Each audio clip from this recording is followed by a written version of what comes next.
Hi ಎಲ್ರಿಗೂ good morning. ಎಲ್ಲರೂ ಹೇಗಿದ್ದೀರಾ? ಎಲ್ಲರೂ ಚೆನ್ನಾಗಿದ್ದೀರಾ ಅಂದ್ಕೊಂಡಿದ್ದೀನಿ. Welcome to my channel. ಇವತ್ತು ದೋಸೆ ನಾನೇ ಹಾಕ್ತಾಯಿದ್ದೆ.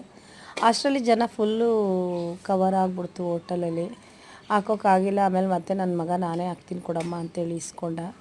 ಬೆಳಗ್ಗೆನೇ ಇವತ್ತು ಫುಲ್ ರಶ್ ಇತ್ತು. ನೋಡಿ ಎಷ್ಟೊಂದು ಜನ ಇದ್ದಾರೆ. ವ್ಯಾಪಾರನೂ ಕೂಡ ತುಂಬ ಚೆನ್ನಾಗಾಯಿತು. ಆದರೆ ಮಧ್ಯಾಹ್ನ ಸ್ವಲ್ಪ ಪರವಾಗಿಲ್ಲ. ಹಾಯ್ ಎಲ್ಲರೂ ಹೇಗಿದ್ದೀರಾ? ಎಲ್ಲರೂ ಚೆನ್ನಾಗಿದ್ದೀರಾ ಅಂದ್ಕೊಂಡಿದ್ದೀನಿ. Welcome to my channel. ಇವತ್ತು ದೋಸೆ ಹಾಕ್ಮ ಅಂತ ಒಲೆ ಮುಂದೆ ಹೋಗಿ ನಿಂತ್ಕೊಂಡೆ. ನಾನು ನಿಂತ್ಕೊಂಡೇಟ್ಗೆ ನನ್ನ ಹೋಟ್ಲಿಗೆ ತುಂಬ ಜನ ಬಂದ್ಬಿಡ್ದ ಮಸ್ತಾಗಿ ಮುತ್ಕೊಬಿಟ್ರು. ಆಗ ನನ್ನ ಮಗ ನಾನೇ ಹಾಕ್ತೀನಿ ದೋಸೆನ ಕೊಡಮ್ಮ ಅಂದ್ಬಿಟ್ಟು. ಯಾಕಂದರೆ ನಾನು ಎರಡೆರಡು ಹಾಕ್ತೀನಿ, ನಂಗೆ ಅಷ್ಟೇ ಬರೋದು. ಅವನು 4 ಹಾಕ್ತಾನೆ. ನೋಡಿ ಎಷ್ಟೊಂದು ಜನ ಇದ್ದರು.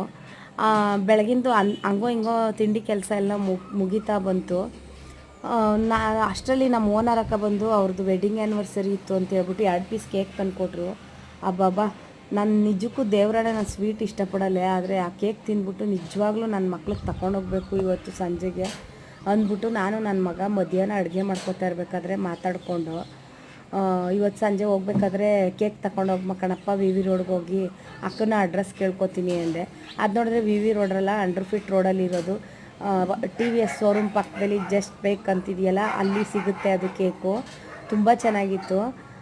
ಹೋಗ್ಬಿಟ್ಟು ಅದು ಕೇಳಿದ್ವಿ. ಅದಿತ್ತು ಆಲ್ರೆಡಿ 3 ಪೀಸ್ ಇತ್ತು. 1.5 kg ಇತ್ತು ಮ್ಯಾಂಗೋ ಕೇಕ್. ಅದು ಅಂದರೆ ಮ್ಯಾಂಗೋ ಫ್ಲೇವರ್ ಹಾಕಿಲ್ಲ ಅವರು, ಡೈರೆಕ್ಟ್ ಮ್ಯಾಂಗೋನೇ ಅದಕ್ಕೆ ಇದು ಮಾಡಿದರು. ತುಂಬ ಚೆನ್ನಾಗಿತ್ತು. ಕೇಳಿದ್ವಿ ನಾವು. 550 ರೂಪಾಯಿ ಹೇಳಿದ್ರು.